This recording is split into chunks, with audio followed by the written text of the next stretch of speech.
Chapter 16, Essential Early Taoist Philosophers and the Schools of Taoism, Part 1, Lao Tzu and the Tao, written and produced by Thomas Tai Seal, copyright Thomas Tai Seal unless otherwise noted. Some knowledge of the dynastic history of China will help us stay oriented. In this presentation, we'll introduce the philosophers most associated with the early development of Taoism. This appeared in the spring and autumn period and the warring states period of the Zhou dynasty. Little is known about the life of Lao Tzu, whose name means literally Old Master. He was born around 604 BCE, and it is believed that his birth name was Li and that he was born in a village in what is now Luyi County, marked by a red box at right. In Lao Tzu's time, Luyi was part of Chu, a vassal state of the Zhou dynasty. Chu was a bastion of shamanism, which was declining elsewhere in the Zhou dynasty. For many years, Lao Tzu worked as a royal archivist for the Zhou court dynasty at Wangshen, which is in modern Luoyang, as marked by a red box in the upper left of the map. When he was quite old, Lao Tzu is believed to have met a much younger Confucius who had come to Wangshen. It is reported that Lao Tzu was critical of Confucius's occupation with ancient ritual. At some point, Lao Tzu left his job in Wangshen. It is said that a holy man dreamt an important personage would be passing by. The holy man went out to meet the man in his dream, who happened to be Lao Tzu. Lao Tzu then gave him the Daodejing, which means the book, Jing, of the way, Tao, and virtue, Di. In the West, it's often known as the Tao Te Jing. In the East, the Daodejing is sometimes known simply by the name of the author, Lao Tzu. Note, don't confuse the Daodejing and the I Ching. They are very different in content. The I Ching was likely written at least 500 years earlier than the Daodejing, though it did not reach its final form till around the time the Daodejing was written down. The Daodejing is a small book with 81 short one-page chapters describing the way, Tao, and virtue, Di. Each chapter page is rarely over 80 words. The book is written in old archaic Chinese with about 3/4 of it rhyming. It has no punctuation. The earliest surviving copies, or partial copies, date from about 300 BCE. An example is shown here. Interpretations of the text vary as there is no single authoritative source, and even within a source, variant meanings are possible. In what follows, I've used the English translation by Red Pine and added occasional punctuation. Each chapter in Red Pine's translation also contains comments by different Taoist scholars. In the pages that follow, I start with a topical summary, then I present gleanings from different chapters of the Daodejing to illustrate this topic. I've also added occasional clarifying comments in brackets. The most famous of the many commentaries on the Daodejing was written by Wang Bi from 226 to 249 CE.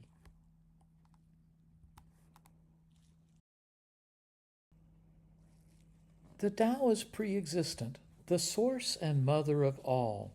It exists before names, and heaven is patterned after it. Here are 3 verses to explain. Imagine a nebulous thing here before heaven and earth, subtle and elusive, dwelling apart and unconstrained. It could be the mother of us all.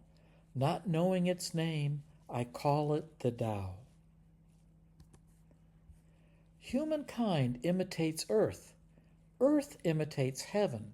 Heaven imitates the Tao, and the Tao imitates itself. The Tao gives birth to 1, heaven. 1 gives birth to 2, earth. 2 gives birth to 3, all life. 3 gives birth to 10,000 things, balancing yin and yang.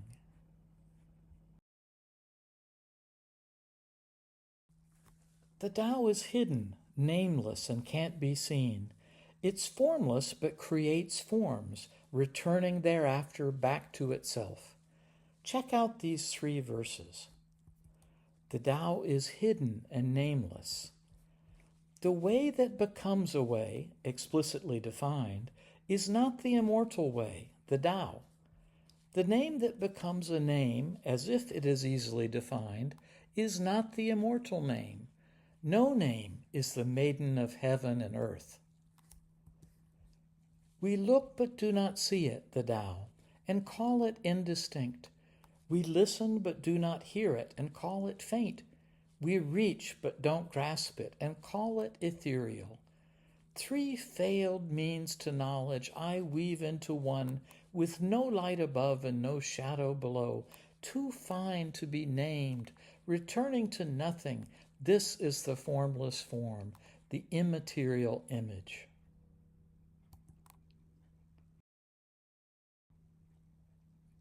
The Daodejing explains that the Tao is the dark, empty space from which all things come, the womb from which all is born, a reality that can be trusted.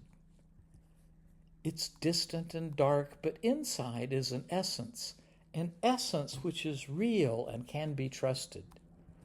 The dark beyond dark, the door to all beginnings. The dark womb's mouth we call the source of heaven and earth.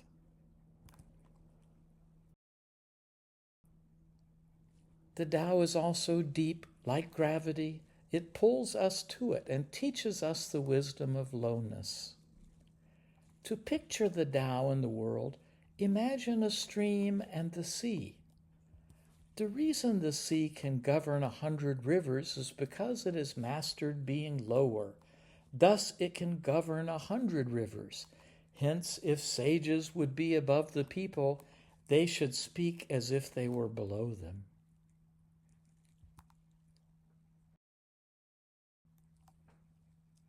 The Tao is empty, Lao Tzu explains. Being empty, it can breathe life into, hold, and generate all. As it retains nothing, it is inexhaustible. All that is created from it eventually returns to its roots. Between heaven and earth, how like a bellows, empty but inexhaustible. Pots are fashioned from clay, but it's the hollow that makes the pot work. Keeping emptiness as their limit and stillness as their center, 10,000 things rise. We watch their return. Creatures without number return to their roots. The Tao is so empty, those who use it never become full again. They too learn emptiness.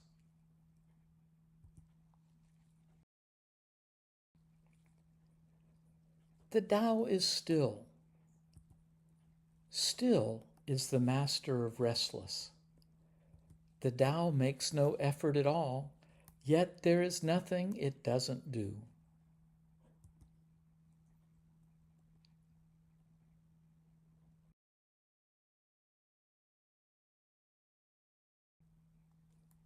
The Tao is hard to know, but real.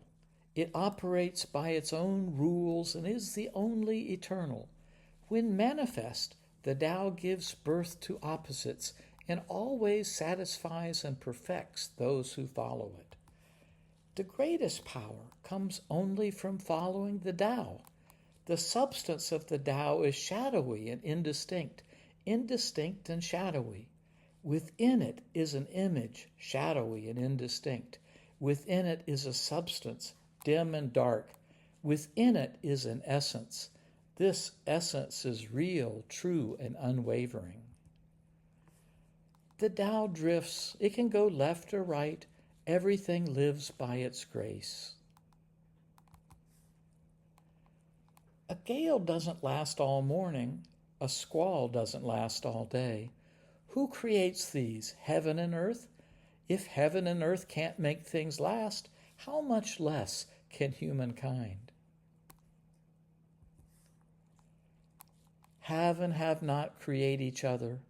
Hard and easy produce each other. Long and short shape each other.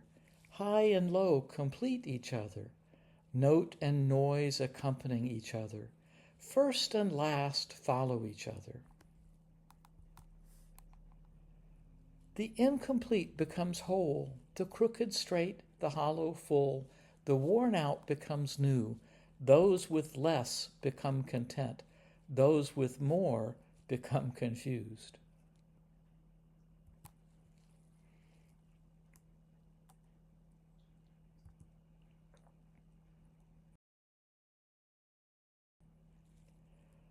The ever-present Tao does not work by force. It works by effortless weakness, and yet everything comes from it. It finds every space to fill. The Tao moves the other way. The Tao works through weakness. The things of this world come from something. Something comes from nothing. The weakest thing in the world overcomes the strongest. What doesn't exist finds room where there's none. Thus we know that help comes with no effort. Wordless instruction, effortless help. Few in the world can match this.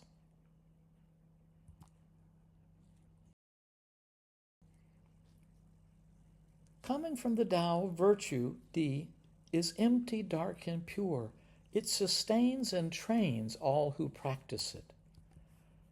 The appearance of empty virtue, virtue by itself, this is what comes from the Tao. The way begets them.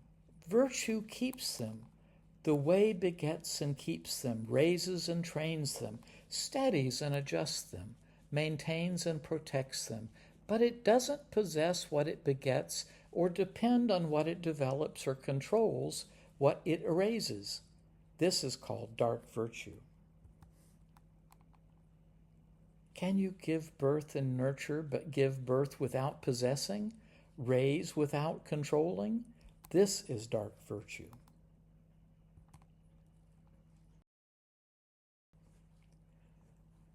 Virtue, Di, is found in being receptive like a valley. It's the pure water that flows around obstacles unperturbed. Recognize the pure high, but hold on to the base low, and be the world's valley. Be the world's valley, be filled with immortal virtue. Being filled with immortal virtue, be a block of wood again, which can be shaped into anything. The best are like water, bringing help to all without competing, choosing what others avoid. They thus approach the Tao, dwelling with earth, thinking with depth, helping with kindness, speaking with honesty, governing with peace, working with skill and moving with time, and because they don't compete, they aren't maligned. Nothing in the world is weaker than water, but against the hard and the strong, nothing outdoes it, for nothing can change it. The soft overcomes the hard, the weak overcomes the strong. These are the components of personal virtue, Di. I possess 3 treasures I treasure and uphold. First is compassion, second, austerity, third is reluctance to excel. Because I'm compassionate, I can be valiant. Because I'm austere, I can be extravagant. Because I'm reluctant to excel, I can be chief of all tools. No crime is worse than yielding to desire. No wrong is greater than discontent. No curse is crueler than getting what you want. The contentment of being content is true contentment indeed. Sages accumulate nothing, but the more they do for others, the greater their existence.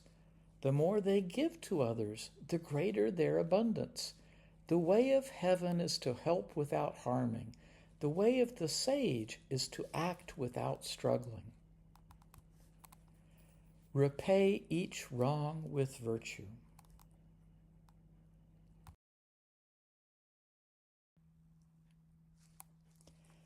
That's the end of part 1. Note that I've already summarized each set of verses in the headings I provided, but it's useful to point out here a few things. The Tao is about the invisible, hidden natural forces that generates, shapes, and, if you attend to it, guides all things. To be moved by and receive it requires calmness and humility, which the Tao also teaches if you follow it. There's remarkable similarity between Lao Tzu and the Buddha's teaching. Lao Tzu's Tao is like the Buddha's middle way. They both teach avoidance of extremes, and like the Buddha's Eightfold Path, the practitioners of the Tao must learn personal virtue, the Di in the Daodejing. They both recognize an emptiness that at the heart of reality generates and fills 10,000 things.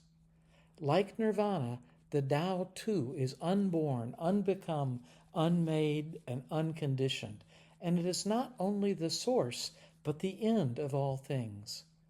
And though it's hard to perceive, it is, as Lao Tzu says, real. In part 2, we'll look at what Lao Tzu says about statecraft, yin and yang, and examine more parallels to other religions. So stick around and watch part 2. There, I think you'll find some interesting and practical insights.